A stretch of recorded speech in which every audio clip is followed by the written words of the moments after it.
In this video, we're going to talk about the Mets' 8th best prospect according to Mason Avenue, give you the scouting report, and what's the ETA for him. And that is number 8, Mets infielder, outfielder Ryan Clifford.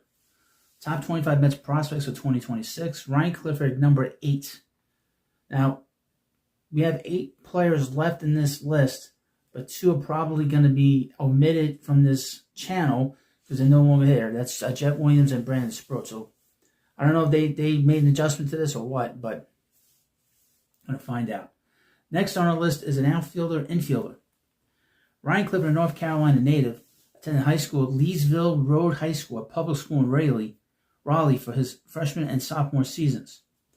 It quickly became apparent that he was a big fish in a small pond, as he posted a .426 batting average with 4 home runs over 21 games in his freshman year, and hit .692 with 3 home runs over 4 games in his sophomore year, winning the 2020 Gatorade Player of the Year North Carolina Award for the COVID-shortened season in the process.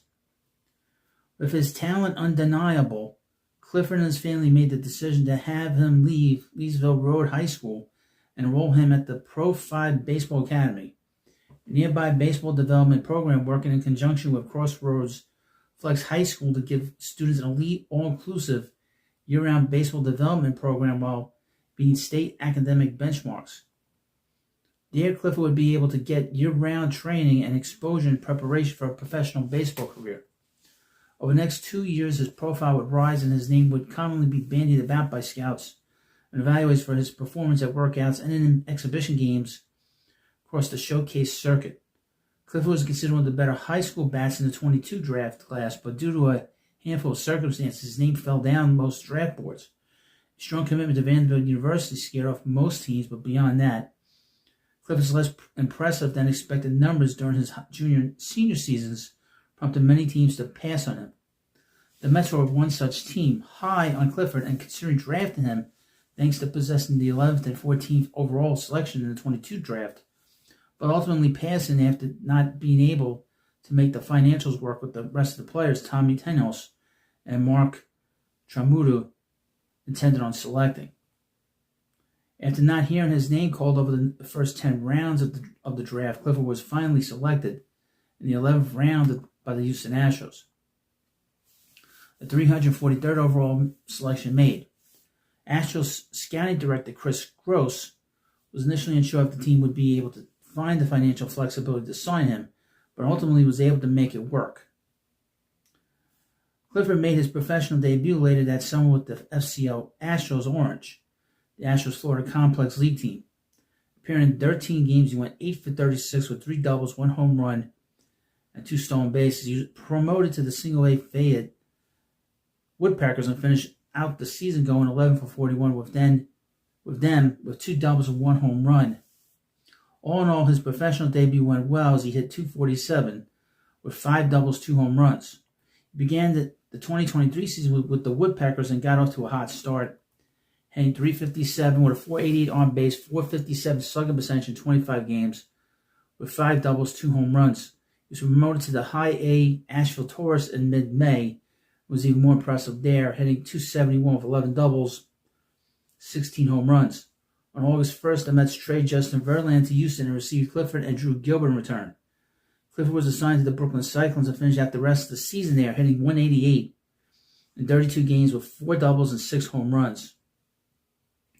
All in all, with all 3 teams, he hit .262, 20 doubles, 24 home runs, 64 walks to 140 strikeouts. Clifford returned to the Cyclones to start the 24th season, and while the numbers did not exactly jump off the pages, he was solidly above average in the 31 games he was there. The 20-year-old hit .216 with 6 doubles and a home run. His power numbers suffering, but his walkway benefiting from a weak Brooklyn Cyclones lineup that made it easy to pitch around the young slugger. While he was promoted to the Binghamton Rome Ponies in mid-May, Clifford began showing off his plus power that makes him so dangerous a hitter and capable of carrying an entire team for days at a time. Appearing in 98 games, Clifford hit .231 with 21 doubles, 18 home runs, with 63 walks to 417 strikeouts. The Mets had a 21-year-old remain in Binghamton to start the 2025 season, and he ended up playing the majority of the year there, suiting up for 105 games with the Romo Ponies. Clifford hit .243 with 18 doubles, 1 triple, 24 home runs, and 63 walks to 113 strikeouts. In mid-August, the team promoted the slugger to AAA Syracuse, and he finished the season there, appearing in 34 games, hitting .219 with 5 doubles and 5 home runs. Overall, Clifford had a combined .237 with 23 doubles, 1 triple, 29 home runs, and 85 walks to 148 strikeouts. His 29 home runs led the Mets minor league system, and his 85 walks led the system for a second consecutive year. The 6'3", 200-pound left-hander stands tall at the plate, standing slightly open and holding his hands high with the bat head angled at 10 o'clock. He swings with a slight kick toe tap without much of a load or weight transfer. His left-handed stroke is smooth, efficient, and quick, producing light tower power, but it is also long and uppercutty, making him vulnerable to pitches in the upper half of the zone, though he may have made some mechanical adjustments to make himself more effective upstairs, as he hit .241 against pitches in the zone in 34 games. Clifford boasts plus raw power and is able to manifest much of that in game, averaging a 93.6 mile per hour exit velocity on all balls he put in play in Syracuse as per publicly available StatCast data. But the swing and miss issues will make it difficult to fully tap into the power in game consistently. Against fastballs, Clifford hit .410. Against breaking balls, he hit .231. Against all speed pitches, he hit .214.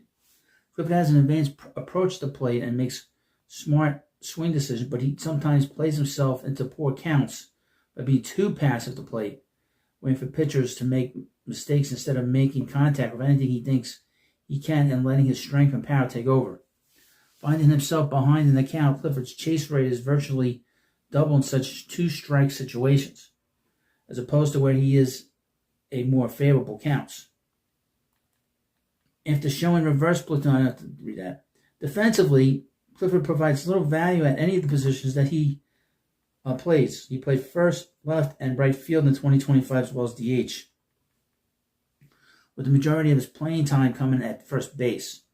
At first, he's a suboptimal fielder who will generally make the routine plays but will not do much more than that thanks to a lack of quick twitch athleticism.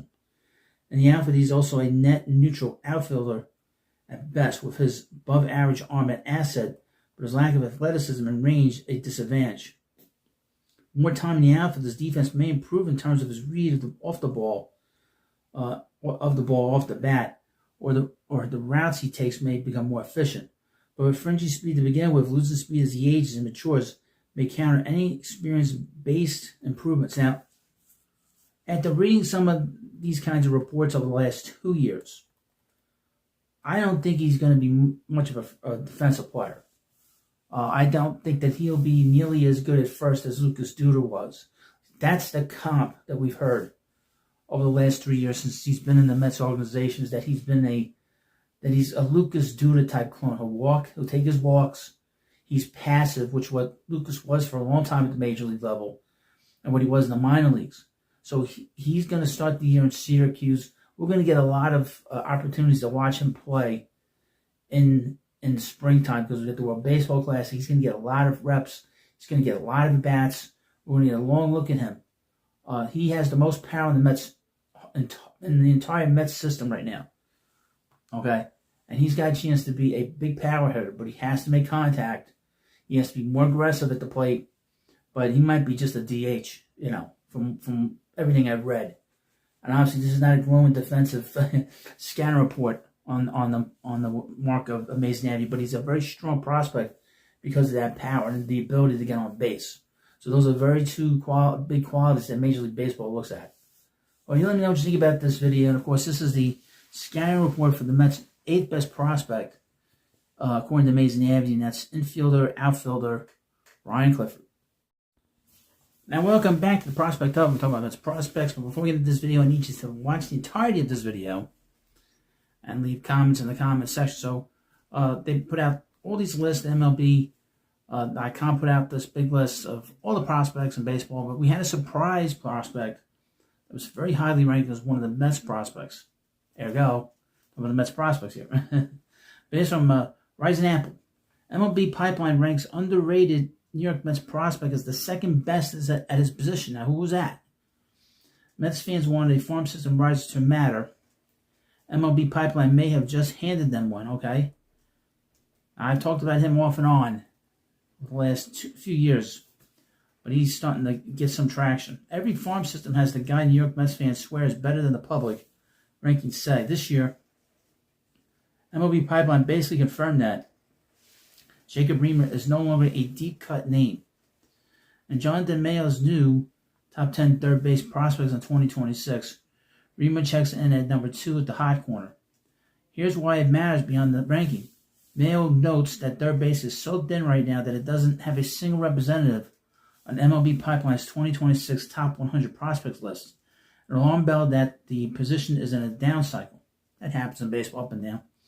In that context, Reimer sitting second at the position is the Mets quietly holding one of the few real bats in a talent pool that's suddenly shallow. Pipeline's write-up notes his offensive profile has shifted. Mayo points out that Reimer has gone from more of a hit over power type to a player learning to turn on pitches and lift the ball, hinting that he could be a future lineup problem. Reimer's listed as a third baseman, first baseman. He's 21 years old and currently in Double-A with an ETA of 2026. So he isn't being viewed as a 5-year stash. He's a near-term piece for its real conversation if he shows more consistency. People within the Mets organization view him as sort of an Austin Riley type. I'm not saying that, but people that subscribe to this channel have mentioned it. Those conversations are exactly why Reimer still feels underrated. The Mets don't need prospects who are fun to tweet about and collect. They need prospects who can actually make a big league impact. That usually means one of two things. Either a player shows up faster than expected and forces his way into a real role, or becomes a kind of credible asset other teams generally want when you're trying to swing a meaningful trade.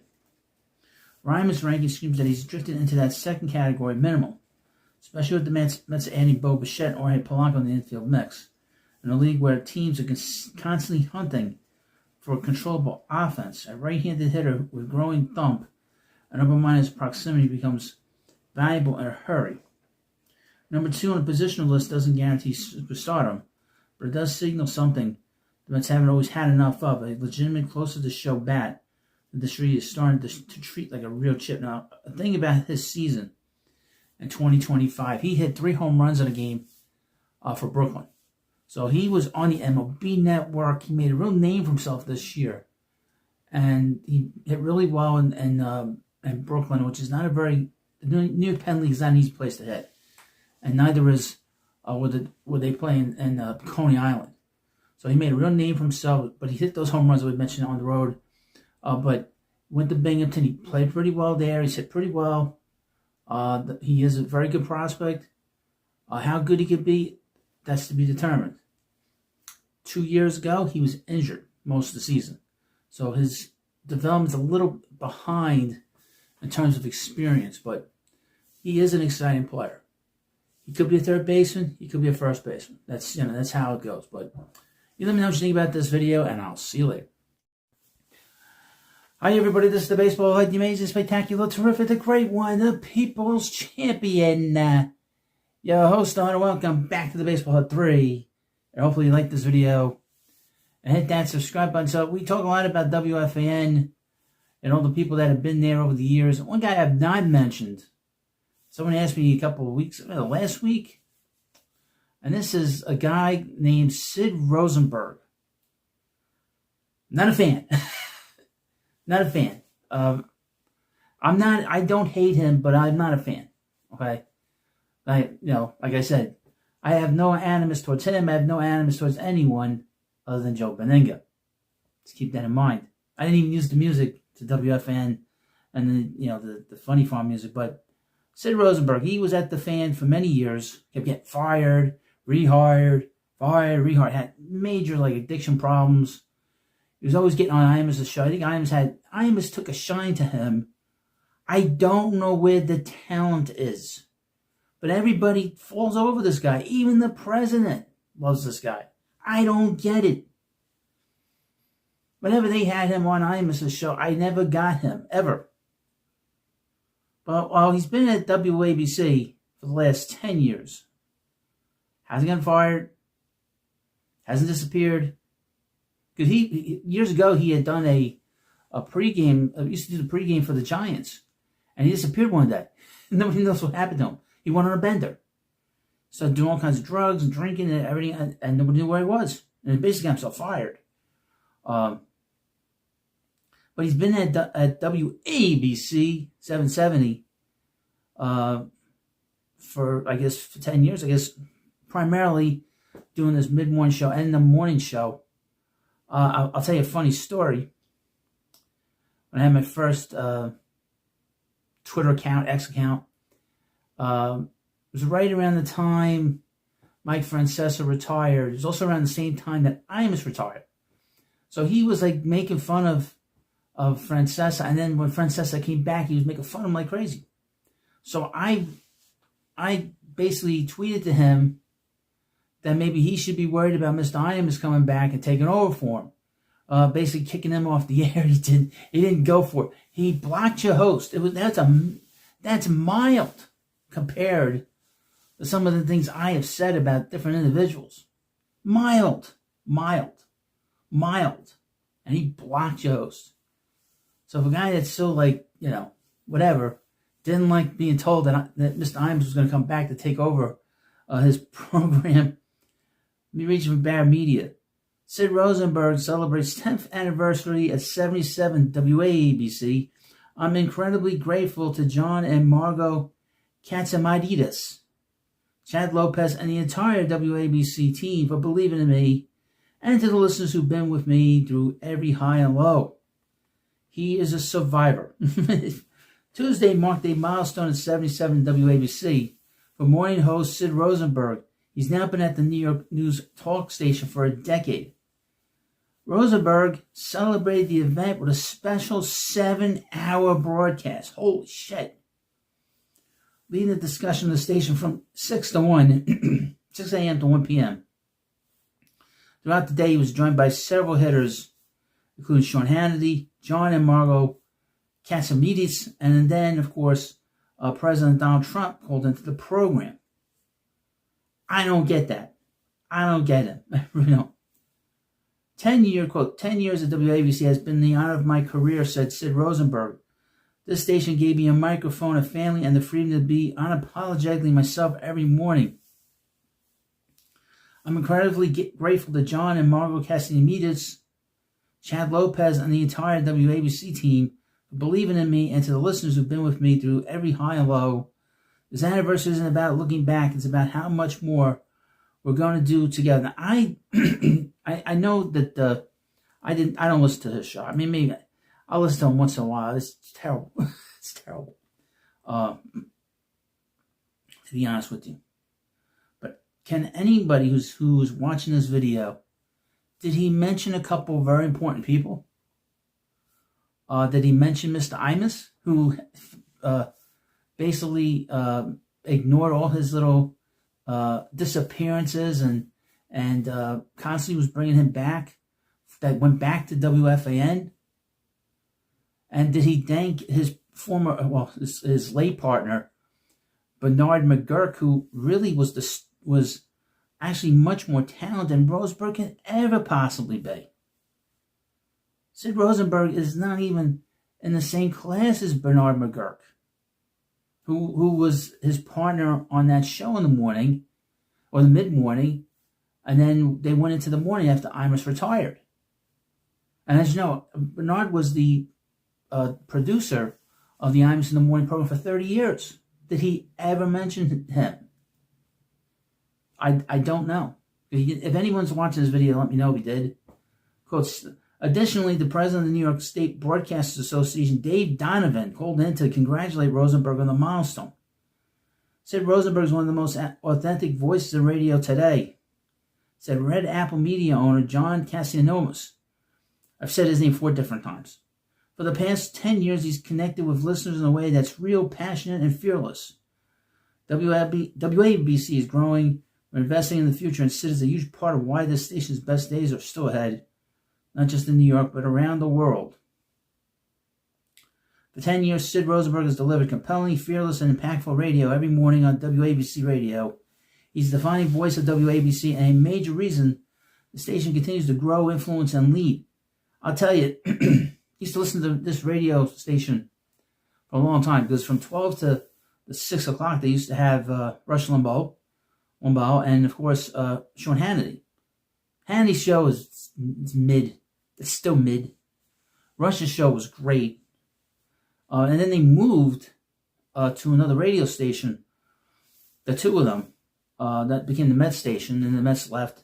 And it's still kind of, I think, 710.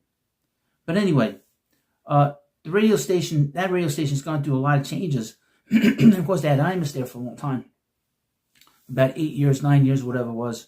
The last 4 or 5 years, Imus kind of mailed it in because he was getting tired of the show.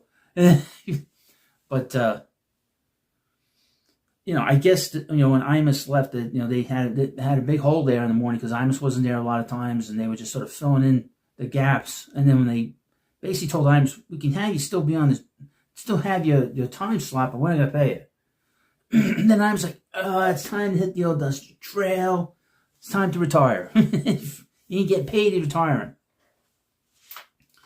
But the interesting thing about this, again, he doesn't, from anything I read, just from this little article, he didn't thank Mr. Imus, and he didn't thank Bernard McGurk. I know Bernard was one of the most talented people on the radio. I think he's sort of gotten forgotten to a certain degree. Unfortunately, he's very much forgotten. And that's a guy that should be in the radio hall, the radio broadcast Hall of Fame, whatever the hell they call it, because he was that good. And you talk about fearless. That guy had no fear.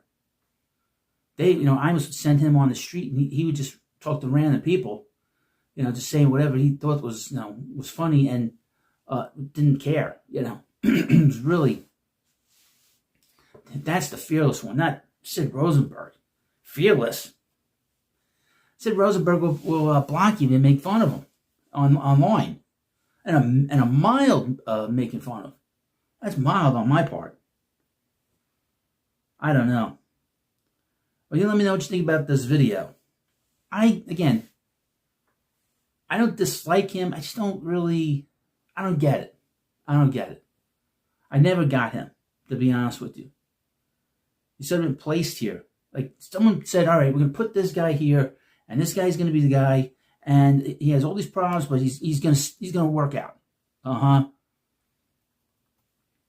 don't know. Well, thank you for watching this video. Of course, leave comments in the comments section, and thank you for watching. And I would mention, he used to talk about sports all the time, and then he went to news. But when he had Bernard on the show, it was all kinds of different things. Now, I don't really listen too much, but it's just nothing special. Hi everybody, this is the Baseball Hut, the amazing, spectacular, terrific, the great one, the People's Champion. Your host, the Hut, and welcome back to the Baseball Hut / Football Hut version. And of course, I'm going to talk a lot about football. I would say, YouTube is pushing hard for all content creators to do stuff on the NFL and football. So that's why I've been doing a lot of stuff, and it's been sort of getting rather interesting results here at the Hut, basically, because I've been getting some subscribers here and there. But Bill Belichick, the legendary coach of the New England Patriots, did not get in the Hall of Fame, which is unbelievably insane that he did not get in on the first ballot. How did this happen? There must be an investigation. And I would mention, as long as you get in, who cares? But there's some guys that are just, how do you not get in? From the Daily Mail. Headline, Bill Belichick misses out on Hall of Fame as 8-time Super Bowl winner is baffled by shocking decision. Bill Belichick will not be a first ballot Hall of Famer, despite winning 8 Super Bowl titles, including a record 6 as head coach of the New England Patriots and 2 as the New York Giants defensive coordinator. ESPN revealed that news on Tuesday evening, claiming Belichick did not get the requisite 40 minimum votes needed for induction into the Canton, Ohio institution. He could still be on the ballot for up to 20 years, so Belichick has a very good chance at enshrinement at some point in the future. Spokesperson for the Hall of Fame declined to comment on the voting results to the Daily Mail. The class of 2026 will be revealed on February 5th in San Francisco ahead of Super Bowl 60. Well, why aren't they commenting? What's the secret? You'll see this in the NBA, in the Major League Baseball. Belichick was informed about the decision on Friday afternoon, ESPN reported. Now the head coach in North Carolina, Belichick was reportedly puzzled, which I think a lot of people are, and disappointed at the failing to secure the requisite 8% of the vote from Hall of Fame committee members. 6 Super Bowls isn't enough, one source close to Belichick told ESPN. What does a guy have to do? Well, obviously, the media don't like him. That seems to be an obvious thing. That a good portion of the media hate him and they wanted to get back at him. That's what it comes down to. Another source blamed politics for keeping Belichick out of Canton. Politics kept him out, source told ESPN. He doesn't believe this is a reflection on his accomplishments. The source did not reveal the specific politics they were referencing. Belichick does have his detractors within the league following several rules violations. Most notably, there was the infamous 2007 sign stealing scandal known as Spygate, which resulted in a $500,000 fine for the coach and the loss of a first-round draft pick for the team. The Deflate game scandal erupted in early 2015 as quarterback Tom Brady was accused of improperly reducing the air pressure in his his footballs, during the 2014 AFC. There was a lot of ball references and jokes about the Tom Brady, so just going back. During the 2014 AFC Championship to improve his grip. Brady was ultimately suspended 4 games in 2016 while the team was fined $1 million and docked the first and fourth round draft pick. Academics, including MIT mechanical engineering professor and self-professed Philadelphia Eagles fan Dr. John L. Leonard, claimed the NFL's investigation was flawed and Brady was actually exonerated by the data. So in other words, he didn't inflate his balls or deflate his balls. There's nothing worse than getting your balls deflated. Regardless, some inside and outside the NFL continue to blame Belichick for the scandals, which may have hurt his chances at becoming a first ballot Hall of Famer. The only explanation for the outcome was the cheating stuff a veteran Hall voter, told ESPN. It really bothered some of the guys. Oh, please. They just don't like him. Belichick was a tough guy to deal with. Let's be honest. He wasn't personable when they would ask him questions. That's what it comes down to. They're just giving themselves a reason not to vote for him. Belichick does have his critics in the press box, which is significant because the 50-person selection committee is mostly made of media members. The group is comprised of reporters from each NFL city, including 2 from New York and Los Angeles, and member of the Pro Football Writers of America, and 17 at-large representatives. Those at-large members include the likes of longtime general manager Bill Polian, Super Bowl winning coach Tony Dungy, and Hall of Fame quarterback Dan Fouts. Polian, the former Colts and Bills exec, reportedly told other voters Belichick should be forced to wait a year for induction due to the Tom Deflate Balls Gate and Spygate scandals, according to ESPN. For his part, Polian told Sports Illustrated's Matt Verdami he did in fact vote for Belichick, but voting is anonymous. So this information is impossible to verify. What's the big secret? The one thing about Major League Baseball that's annoying is that they post everything when it comes to voting. Belichick, who's second in NFL coaching wins behind only Don Shula, has declined comment. Likewise, his otherwise girlfriend and hoochie mama, the 24-year-old Jordan Hudson, has not offered her reaction on social media. He seemingly benefited from a recent rule change, slashing the minimum 5-year waiting period for eligibility down to just 1 for coaches. Fortunately for the 73-year-old Tar Heels coach, that change didn't prove helpful in 2026. Well, apparently not. I also think that part of it is some of this drama that's going down with the Tar Heels, with this girl that he's got running around with him. Football Insider, I would mention it. How did he meet her, by the way? Does anybody answer that question for me? How did he meet her? I guess he just showed his money and that was it. But I'm just saying, where did he find? What sorority did he find her in? Football Insiders were left dumbfounded by the decision. Starting with Kansas City Chiefs quarterback Patrick Mahomes. Quote, insane. Don't even understand how this could be possible, Mahomes wrote online. Longtime Houston Texans defensive end J.J. Watt was equally stupefied. I can't be reading this right. Watt wrote on X, what? This has to be some knockoff Hall of Fame or something. What? It can't be the actual NFL Hall of Fame. What? There is not a single world whatsoever, what, in which Bill Belichick should not be a first ballot Hall of Famer. What? Another former rival player, ESPN analyst, an ex-Steelers safety, Ryan Clark, and a guy that likes to fight everybody, believes Belichick is the greatest coach in NFL history. Well, he's no Vince Lombardi.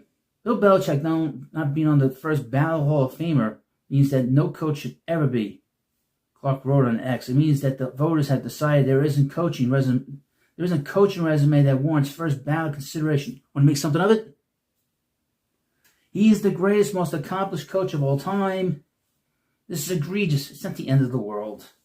Even Los Angeles Lakers star LeBron James was left stunned by the news. LeBron James. Man, there's no way I read that right?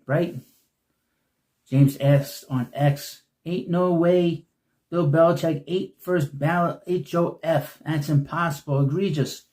Does he know what egregious means? And quite frankly, disrespectful. And of course, no party like a Diddy party. Isn't that right there, LeBron? Former Lakers guard Nick Van Exel, an outspoken Packers fan, was also astonished by the vote as demanding change in the future. What a joke. Please take voting privilege away from these dudes. Well, I think it should be more open, to be honest with you. And it should be, people should be able to debate it. I think what Major League Baseball does is great. When they put out they put out what everybody votes. You want to put it out, you put it out. It's mostly anonymous, The Hall of Fame class of 2026 will be named during the Super Bowl week on February 5th in San Francisco. Interesting. Patrick's owner and rumored Belichick rival Robert Kraft is a finalist for the Hall of Fame. He's going to get in. That I can guarantee it. Although the pair won 6 Super Bowls together, the relationship reportedly frayed over the years, and Kraft warned the Atlanta Falcons against hiring Belichick in 2024. ESPN claimed at the time. It paid. Even if you don't like the guy after how many? They were together a long time. Why would you, badmouth him? I wouldn't have. That's not professional. Patriots spokesperson later denied Kraft ever disparaged Belichick. The Falcons owner Arthur Blank. I would mention about Blank. He's not the sharpest tool in the shed when it comes to the football. As far as players, Super Bowl winning quarterback Drew Brees and legendary receiver Larry Fitzgerald headline a group of modern era finalists entering their first year of eligibility. So, this is very disappointing. Oh, here's an interesting thing for us Giants fans. 6 other returning finalists include quarterback Eli Manning. We hope Eli gets in. I think Eli will get in. He's not a first ballot guy because he didn't have, a big, regular season career. But he was very durable. He was a guy that, I don't care otherwise. He was a player that was very durable. Played every down pretty much for 15 years. And, of course, he was the only one to beat Tom Brady twice in the Super Bowl. That gets him over the edge. It really does. Well, let me know what you think about this video. And again, like I said, for everybody wanting baseball, YouTube is pushing everybody, all the content creators, everybody, to do stuff on football. Because they said that it's so popular on there. If they're pushing it out there, they want to make money off it. And you know what? I want to make money too. So, thank you for watching this video. Of course, this is the football HUD version of the baseball HUD 2. Thanks for watching. I'll see you later. Hi everybody, this is the Baseball Head, the amazing, spectacular, terrific, the great one, the People's Champion, your host, the HUD, and welcome back to the Baseball Head, and hopefully you like this video, and hit that subscribe button. The Mets have some more work that needs to be done, nothing of any major note. I was watching SNY tonight, they mentioned, the Mets should sign Zach Gallen. They're not going to do that. They're not going to, lose draft picks for Zach Gallen. I would predict that he'll probably go back to the Diamondbacks in some fashion because he doesn't have much of a market, and I don't want to see Chris Bass anywhere near the Mets, to be honest with you. But there are relievers out there. I also mentioned that they introduced Freddie Peralta today. He looks like a guy that people are going to like him, and I would not be surprised if they come to some kind of agreement, some kind of contract agreement before the end of the year. I could see him staying with the Mets, and he's he's a leader. So one thing I learned about him today is he's easygoing. He likes to help other players, and that is a good sign. And he smiles, and not that the other guy smiled, but there seems to be a lot of leadership here.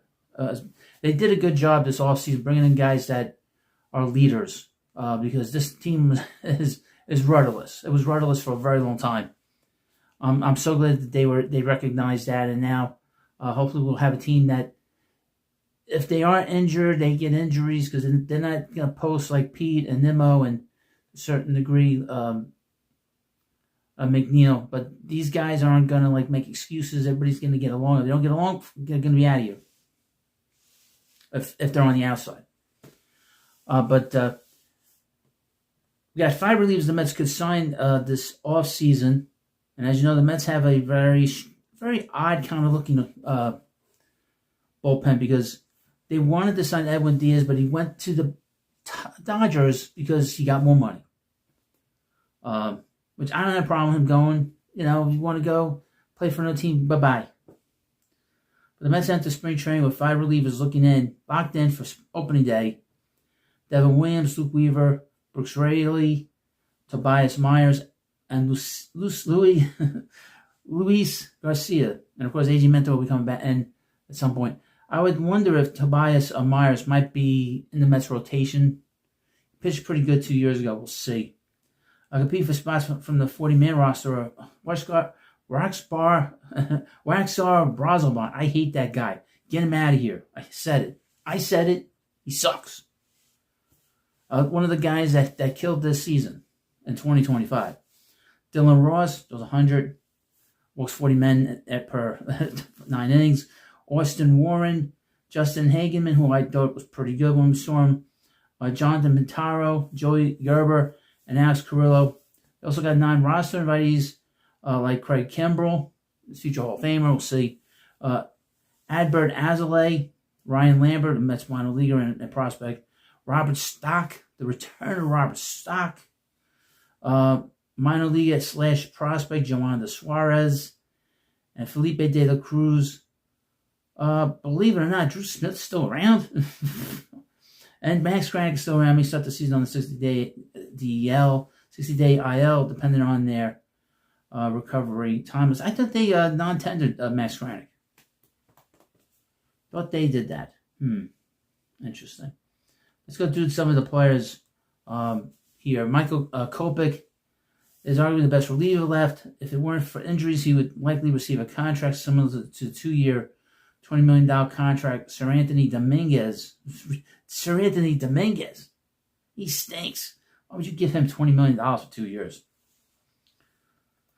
I wouldn't do that. Danny Colombe. Colombe is a crafty left-hander who has pitched to a 2.38 ERA and a 1.05 WHIP. Of course, 136 in the third innings since the start of the 22 season. Enters age 36 season. He's up there in age. I don't know about this guy. Rafael Montero. You heard that right. The guy that was supposed to be better than Jacob deGrom.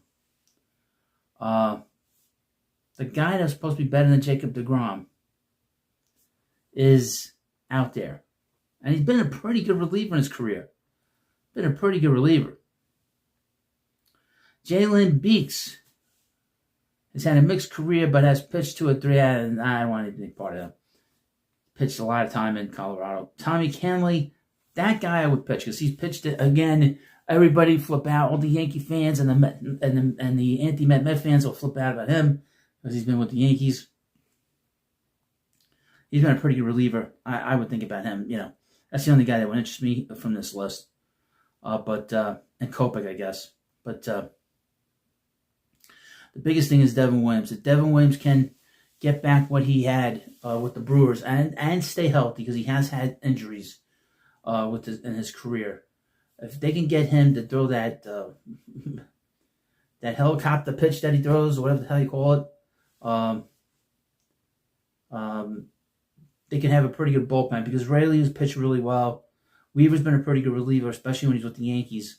Garcia's a workman-like guy that is a good guy in the middle to the back of the bullpen, a veteran player. I don't know about him as a leader. It was an interesting signing. I wonder if they brought him in for some kind of leadership qualities.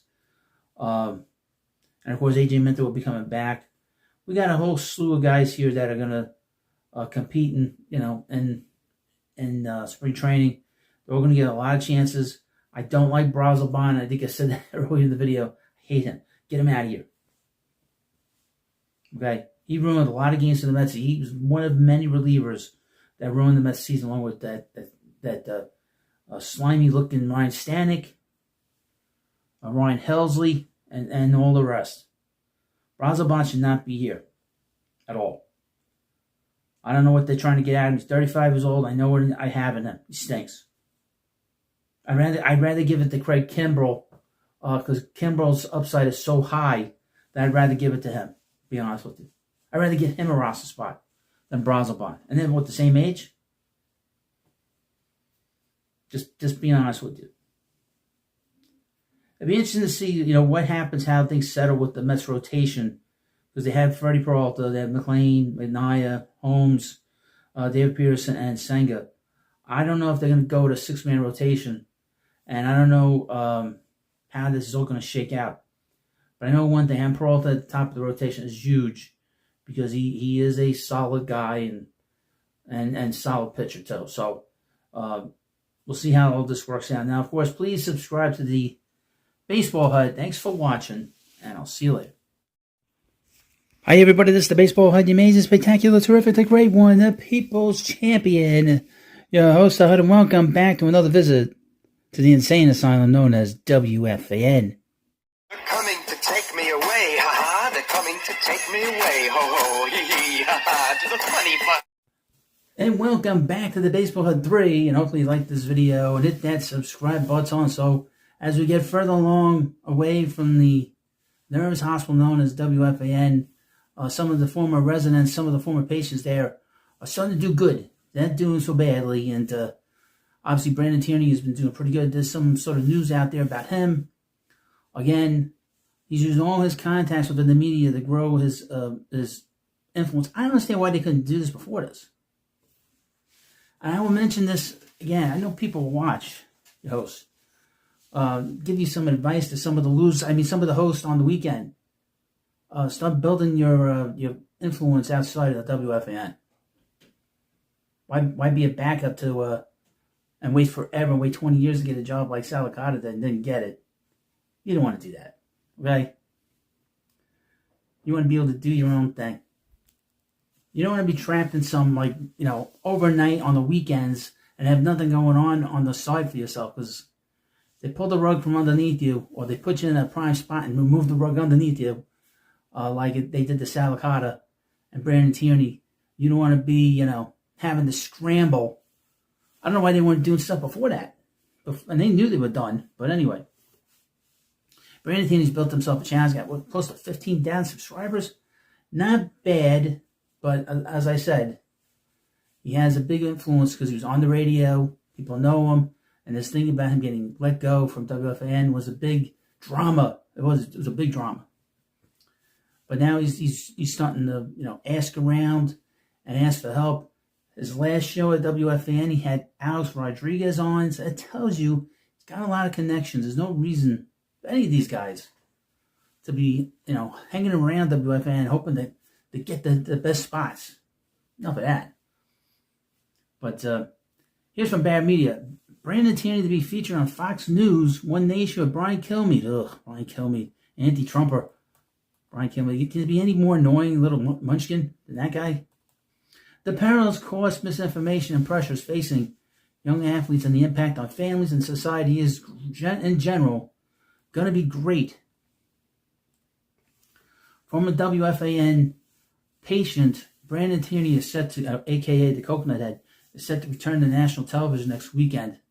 The longtime sports media personality, revealed he's set to contribute to an upcoming youth sports feature airing on One Nation with Brian Kilmeade on Fox News. Tierney shared the news in a Facebook post, announcing he's taping a segment examining the current youth sports landscape, with a focus on the financial, emotional, and societal pressures increasingly placed on young athletes and their families. The feature will air next Sunday as part of the network's weekend programming slate. Now, I would mention, can't forget about social media, how strong it is. People will want to get the edge, and your host trying to influence people, which is not a good thing sometimes. Most of the time, actually. Really excited to contribute to One Nation. The Coconut posted on Facebook, the perils, cost, misinformation, and pressures facing youth athletes and the impact on families and society in general. Gonna be great. Sounds boring.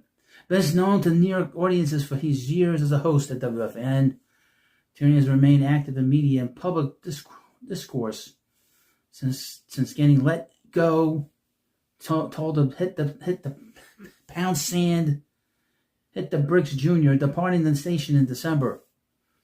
Tierney has built his own digital platform via YouTube and has been making frequent contributions to other programs. Tells you how far back media is, bad media is. They don't understand going on different channels.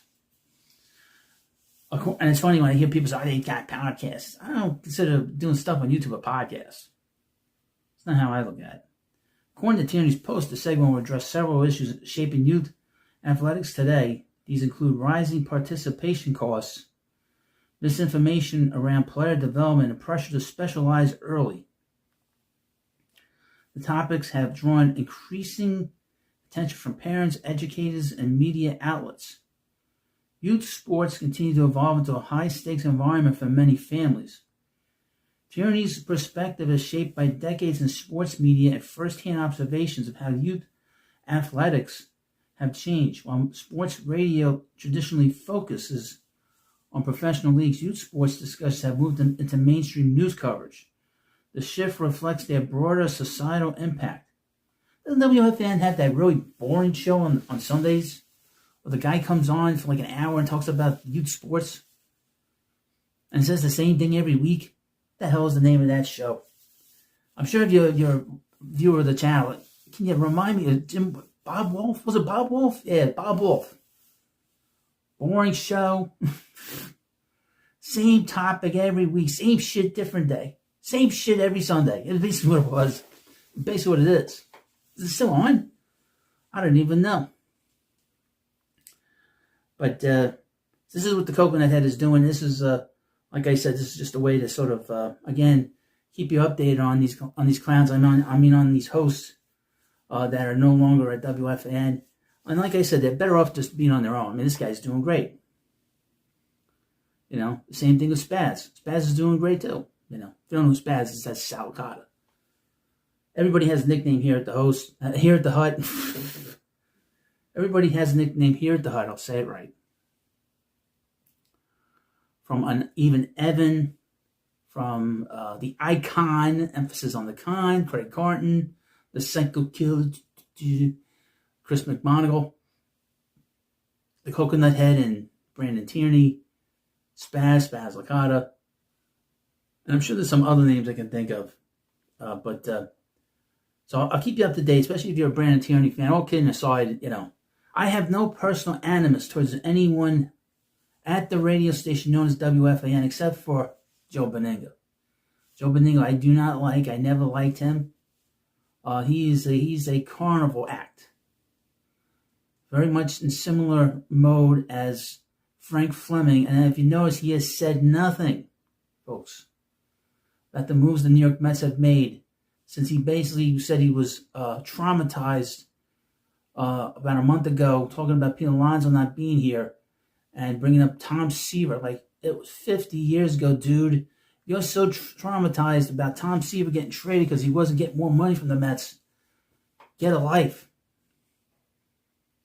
But anyway, this is another video talking about some of the residents or former patients of the insane asylum nervous hospital known as WFAN. They're coming to take me away, ha-ha. They're coming to take me away, ho-ho, hee-hee, ha-ha, to the funny fun. And welcome back to the Baseball Hut 3, and hopefully you like this video and hit that subscribe button. So as we get further along away from the nervous hospital known as WFAN, some of the former residents, some of the former patients there are starting to do good. They're not doing so badly, and obviously Brandon Tierney has been doing pretty good. There's some sort of news out there about him. Again, he's using all his contacts within the media to grow his influence. I don't understand why they couldn't do this before this.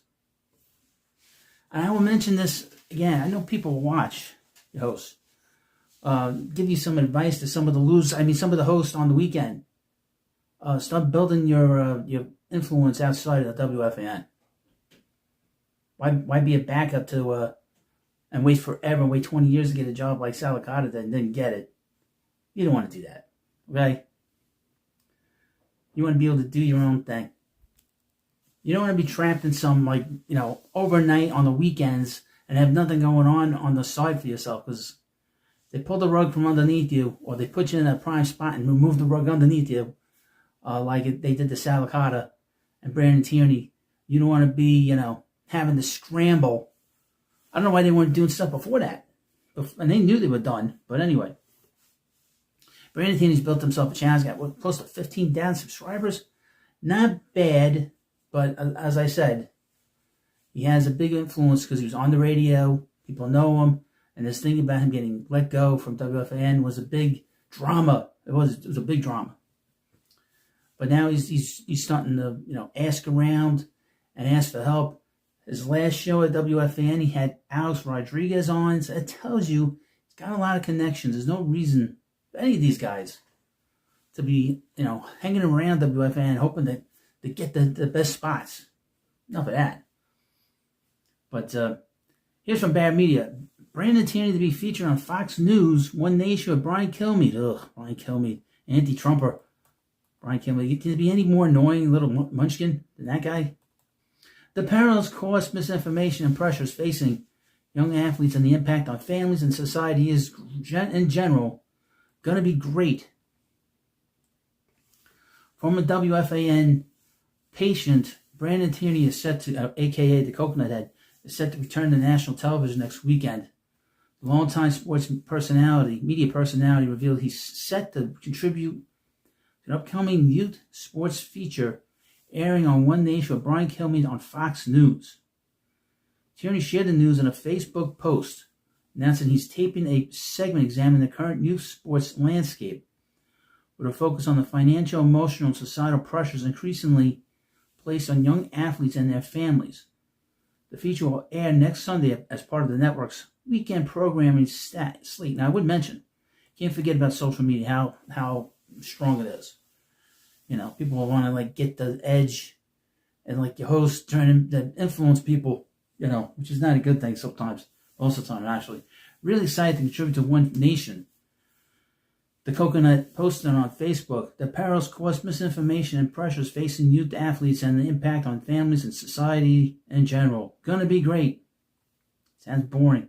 Best known to New York audiences for his years as a host at WFAN, Tierney has remained active in media and public discourse since getting let go, told to hit the pound sand, hit the bricks junior, departing the station in December.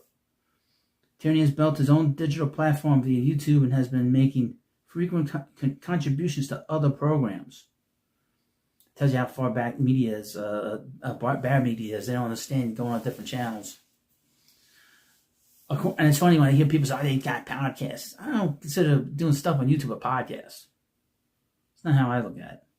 According to Tierney's post, the segment will address several issues shaping youth athletics today. These include rising participation costs, misinformation around player development, and pressure to specialize early.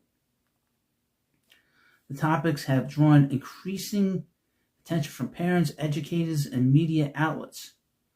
Youth sports continue to evolve into a high-stakes environment for many families. Tierney's perspective is shaped by decades in sports media and first-hand observations of how youth athletics have changed. While sports radio traditionally focuses on professional leagues, youth sports discussions have moved into mainstream news coverage. The shift reflects their broader societal impact. Doesn't WFAN have that really boring show on Sundays? Where the guy comes on for like an hour and talks about youth sports and says the same thing every week? What the hell is the name of that show? I'm sure if you're a viewer of the channel, can you remind me of Bob Wolf? Was it Bob Wolf? Yeah, Bob Wolf. Boring show. Same topic every week. Same shit, different day. Same shit every Sunday. It's basically what it was. Basically what it is. Is it still on? I don't even know. But this is what the Coconut Head is doing. This is, like I said, this is just a way to sort of, again, keep you updated on these clowns. On these hosts that are no longer at WFAN. And like I said, they're better off just being on their own. I mean, this guy's doing great.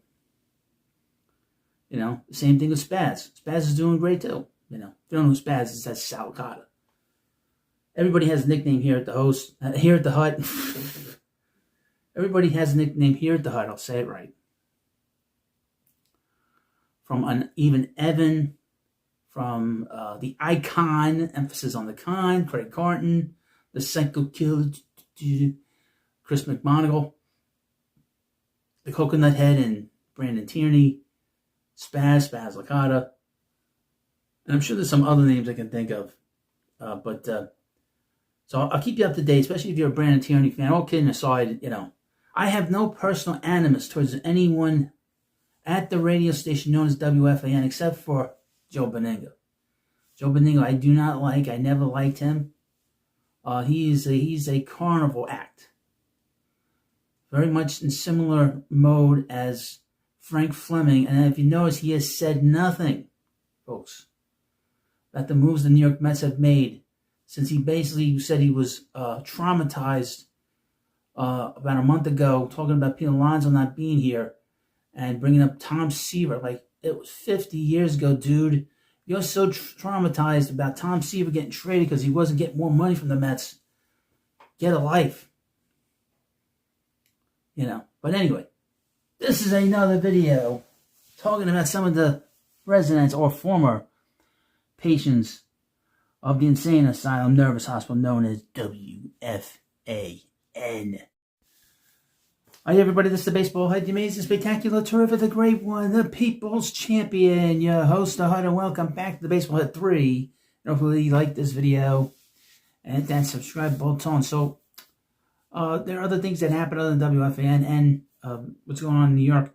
Got this crazy situation in Minnesota, but what's interesting about this video is that one of the broadcasters, one of the commentators for the Vikings, got himself in the hot water, not hot water with the average fan, the average person. Hot water with the people defending the Pirates that have taken over. And I don't mean Pittsburgh Pirates, I mean Somali Pirates that have taken over Minnesota. And the media in particular, hand in hand with the scam that's going on there and the sort of pushing of civil war because of the fact that all this stuff has come out, all the money that's being transferred into the hands of all these politicians and their pirate army, in particular in Minnesota. Now, hopefully this will calm down quickly. I know they're going to send Tom home, and now this is a very different channel than what you're going to find. So this is sports in it, but what's the line from the Roman age? Bread and circus. Give the people bread and circuses and they won't have to worry about their problems.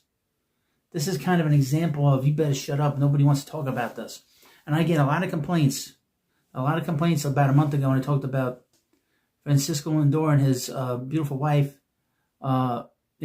being so involved with Mom Donnie in New York City. Don't want to talk about it. Get back to baseball, okay?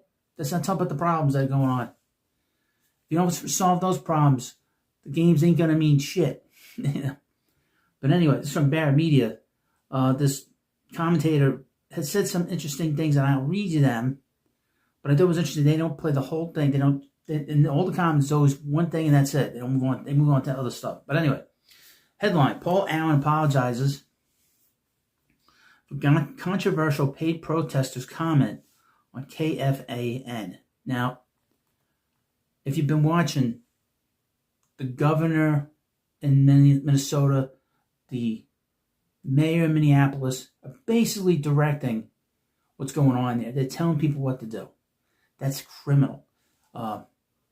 And that is what is called organized crime, to be very blunt about it. Now, the sports media is an extension of the regular media in that they will turn on the audience very quickly. We saw how they turned on the audience in 2020 where they were pushing people to stay home from the games. They're pushing people to stay home, telling people to wear masks, telling people to get vaccinated. And if you didn't get vaccinated, you were a bad person. And they were promoting the hell out of it along with the rest of the media. We know that. Okay, here we go. I made a comment on the air Friday about protesters and the weather that was insensitive and poorly timed. Now, let me read you what he said, because it was not mentioned, the totality of the comment. This is from, I guess, Facebook, I guess. I don't know. Vikings announced that Paul Allen's paid protester comments day before shooting draws criticism. Now, this other person got himself killed because he had a loaded gun with him. And you don't bring a loaded gun to a protest. That's trying to commit a crime. Vikings announced that Paul Allen's comments about paid protesters on his KFAN radio show Friday were picked up by the website Awful Announcing, a blog dedicated to sports broadcasting. Now, we talk a lot about Awful Announcing, but they are left-leaning, which most media is, website, as well as Barrett Media. So just keep that in mind. They do a great job when it has something to do just in general, but they do go through this area. The blog noted that in discussing the recent cold, former Vikings linebacker Chad Greenway and athletic Vikings reporter Alec Lewis, Allen said, quote, "In conditions like this, do paid protesters get hazard pay? Those are things that I've been thinking about this morning." Really, it has been cold, boy. It's been cold in New York. Later, Allen again referred to paid protesters when discussing NFL news from the week, saying, "Everyone's catching strays this week. They're just all over. Paid protesters caught one this morning." Oh boy. I don't know what the reference is to there, but the point is that we know they're paid. Why is a housewife, someone with a kid, with children, out in the middle of the cold, while the kids are at school, unless they're getting paid? Okay, that's what happened to that Renee Good. She was Renee No Good. She was like a paid actress, basically playing a part, and when it got a little too hot, she tried to run over the ICE agent, the law enforcement agent, with a car. Can't do that.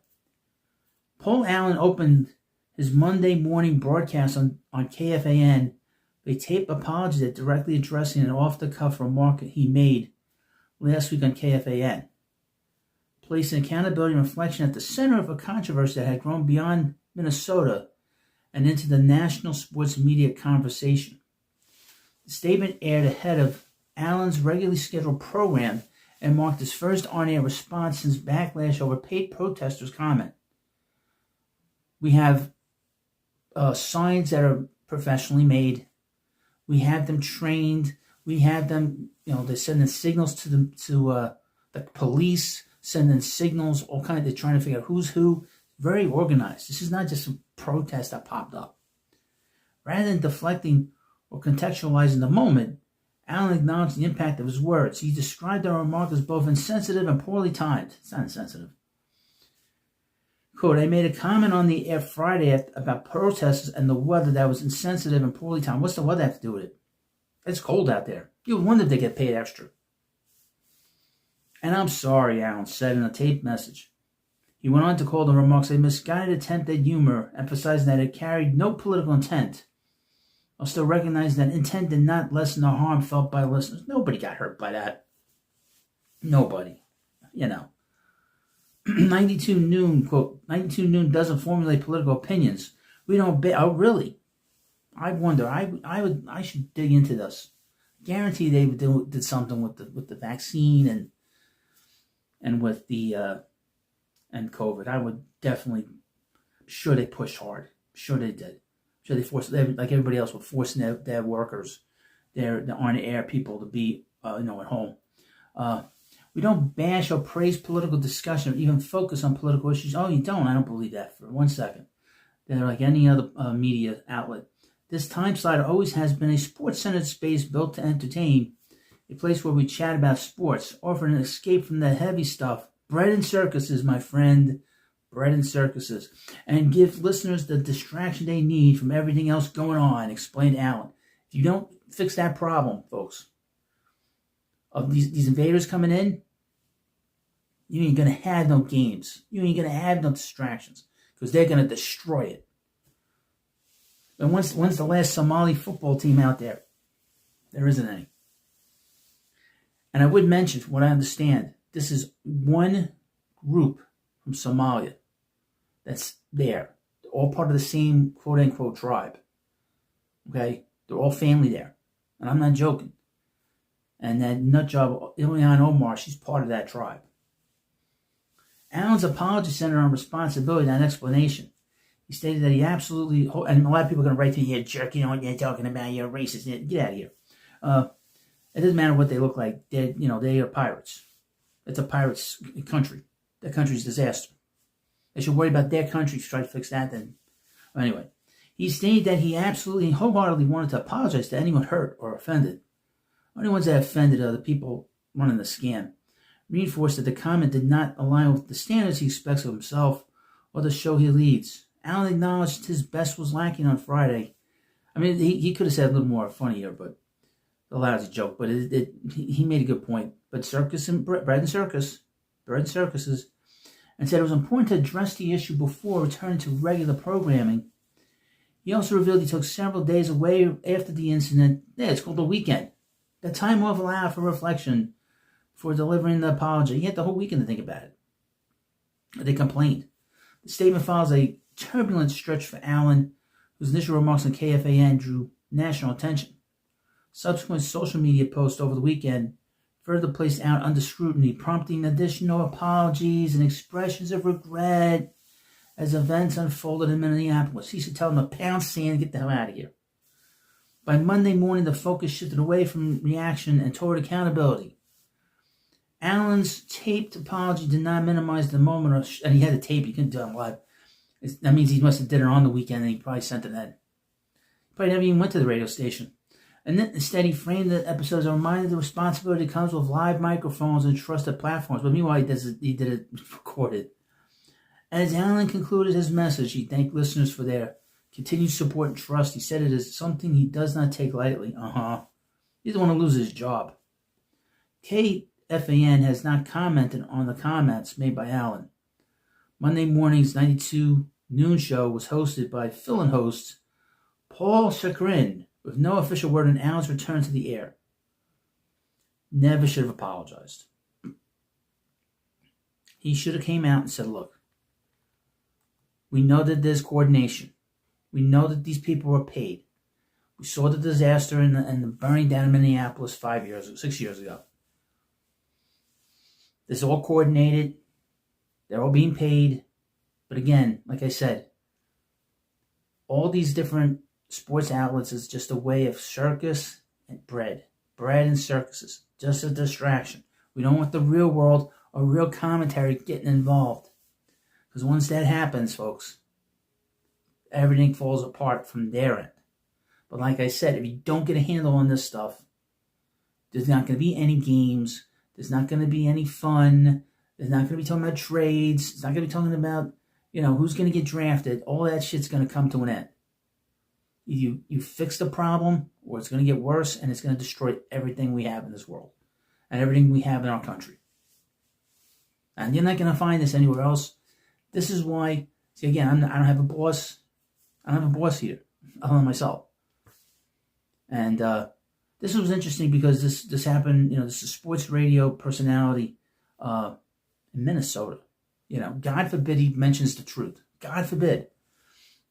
But he did. And then he had to apologize for it because he offended someone. Who do you offend?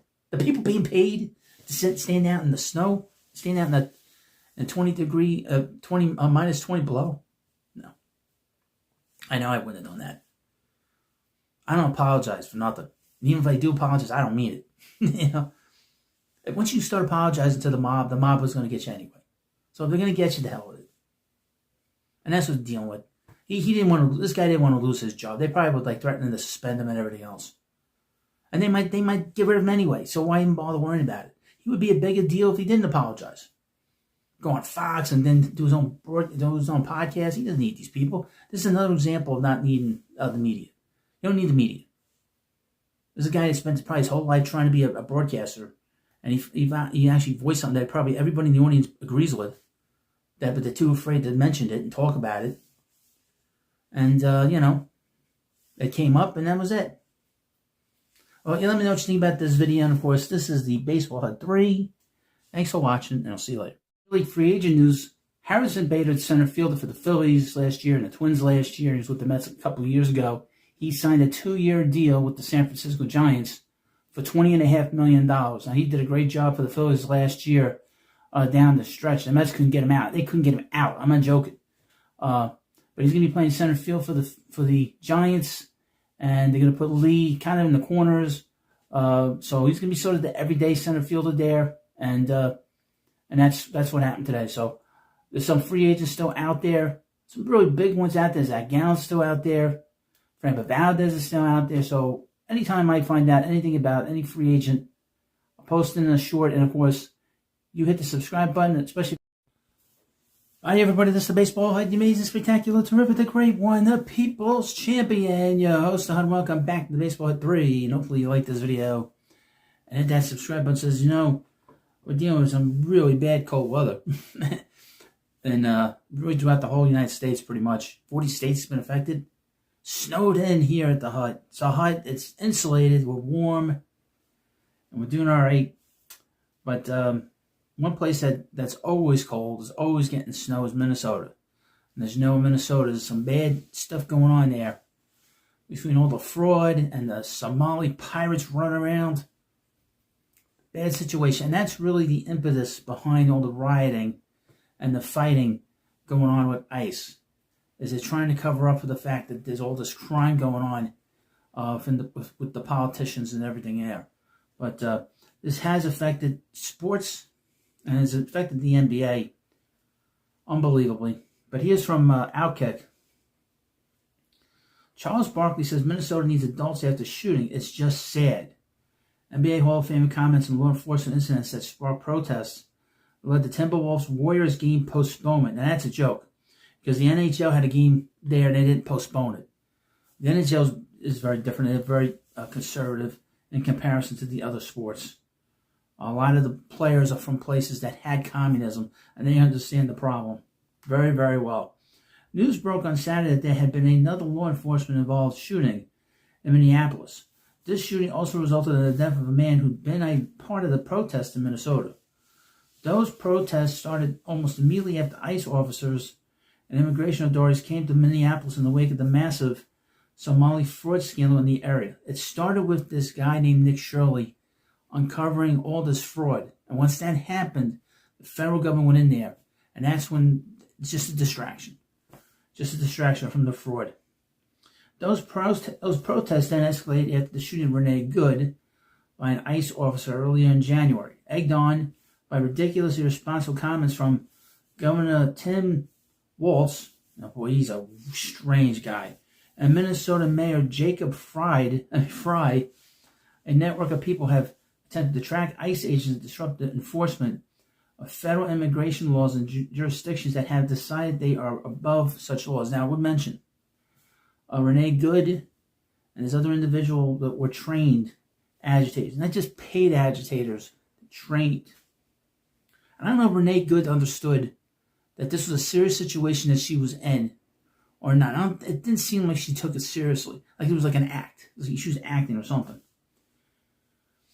While it's not clear from the video on Saturday exactly what happened, the usual suspects have once again taken to demonizing law enforcement and demanding federal authorities leave the state. And in response, the NBA, always the most woke sports league, canceled a scheduled game on Saturday between the Minnesota Timberwolves and Golden State Warriors. This is, so many of these leagues have done this stuff. I mean, we all know what happened in 2020. And remember, the worst of the rioting in 2020 happened in Minnesota. So you can see the criminal element there. That's why it's so bad there. On Inside the NBA, Charles Barkley addressed the shooting as part of the discussion around the game being canceled. During the roundtable discussion of the postponed game, Barkley commented on the shooting, saying, "We need adults to step into the situation in Minnesota." That's right. There isn't any in Minnesota. Unbelievable, man. Going back to, I think her name is Renee Good, Barkley said. And today, man, it's just sad, man. It's scary. It's sad. It is. And I don't know how it's going to end bad. It's already ended badly twice, and somebody's got to step up and be adults because, man, 2 people have died for no reason. Well, it's not for no reason. The reason is to cover up the fraud and the crime that's going on. It's easy to go crazy than to get to the bottom of it. Quote, and it's just sad. And I agree with that last part. There are several ways to view Barkley's comments, but to the extent he's right, it is sad that 2 people have died obstructing law enforcement for no reason. No benefit to themselves and no purpose. It's sad that people have been so consumed with protecting illegal aliens that they're inexplicably willing to confront officers. I mean, not only that, but they're also willing to take risks on their own lives, and even in the future, all these people they arrest are criminals that have warrants out for them. It's said that left-wing politicians have created sanctuary states and sanctuary cities, a concept so absurd and defensible it's hard to believe it's a real thing.